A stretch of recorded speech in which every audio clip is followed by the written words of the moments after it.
Hey YouTube, it's Rob again, and this is part 3 of the 3-part video series for Lesson 1 covering Spanish pronunciation.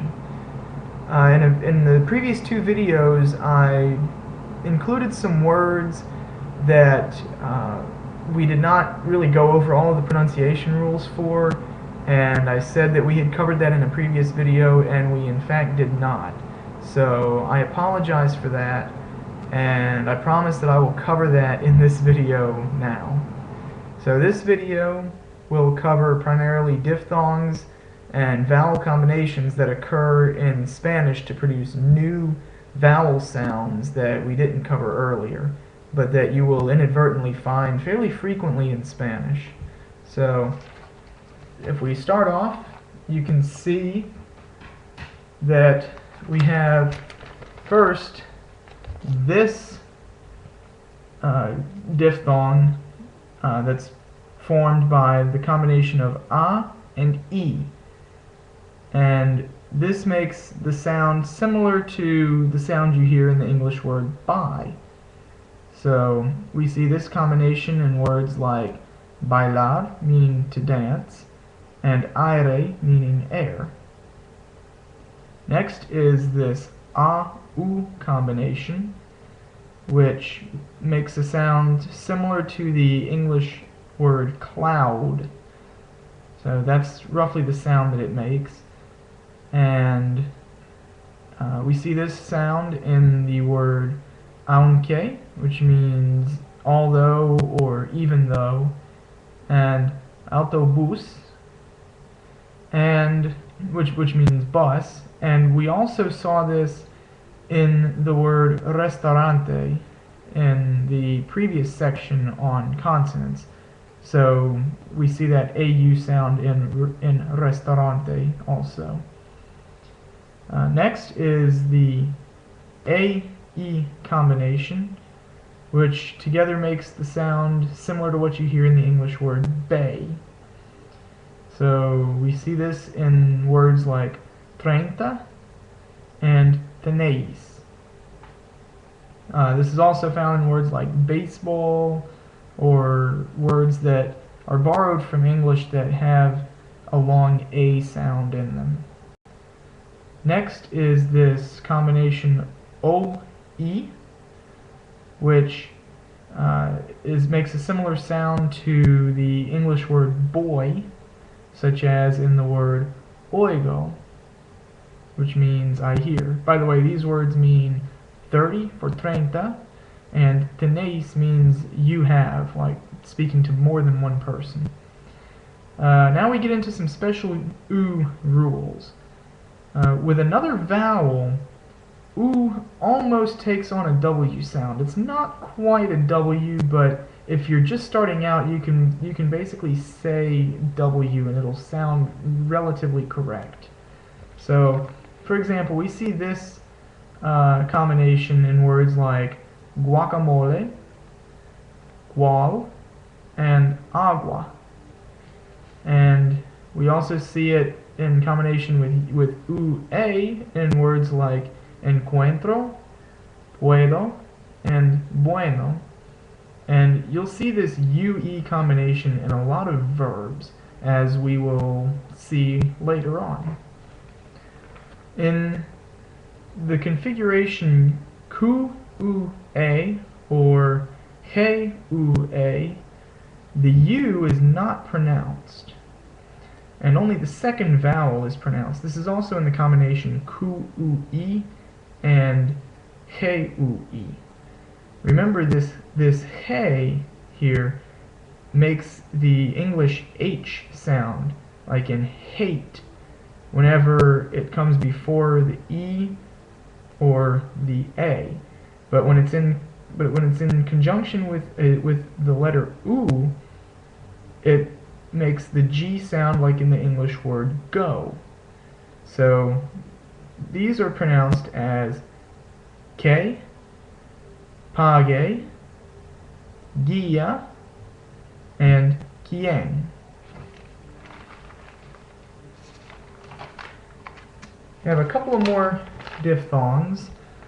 We have A, Y, and O, Y, which produce sounds that are identical to the A, E, and O, E combinations that we saw a couple of minutes ago.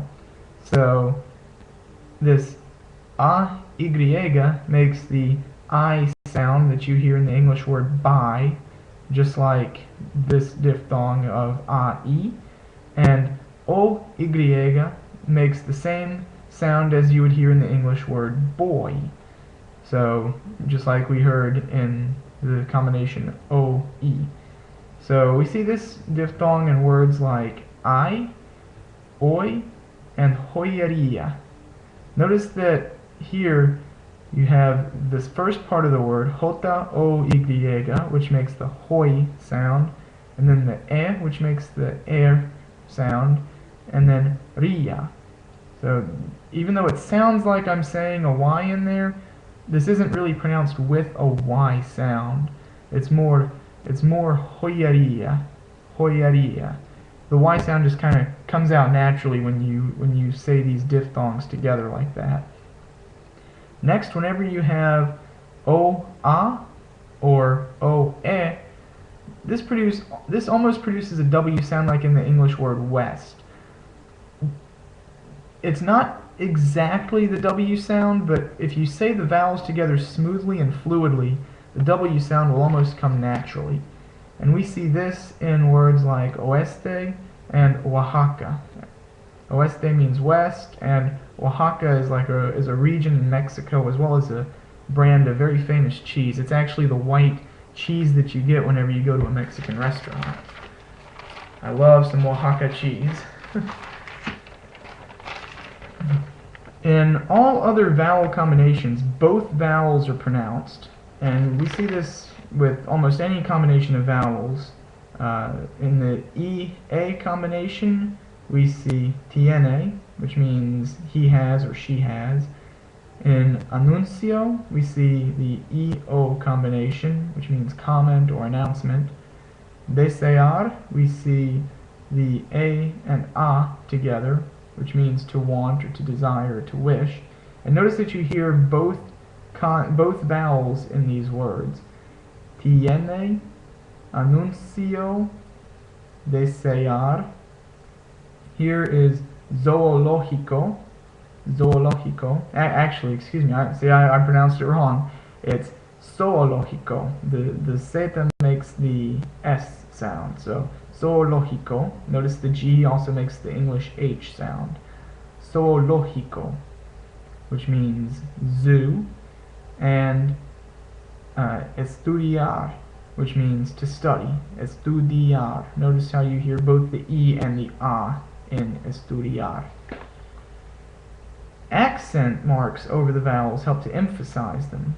So here we have say, which means I know, and say, which is a reflexive pronoun referring to him or her or it. Here we have si, which means yes, and si, which means if. Here we have encuentro, which means I find or I meet, and encontró, which means he found or she found, or he met or she met. So the difference in the O is encuentro and encontró. Here you can notice the difference between an accented E in a word and an unaccented E in the same word. So here this word is estéreo, which means stereo. Estéreo. Notice that in this A-O diphthong you hear both vowel sounds. Estéreo. Here we have esquina, which means corner, and esquí, which means skiing. So esquina and esquí. Here we have tema, which means it's a subjunctive form of the word fear, like he fears, and demás. And I can't remember off the top of my head what demás means. So tema and demás. And here is everybody's favorite combination of words. We have esta, which means this as an adjective. So like this book would be este, right? It would be esta as this as an adjective. If you were saying this book, it would be este libro, but esta computadora, this computer. So esta. Here we have esta, which means this, but as a noun, such as this is a computer. Esta es una computadora. Esta.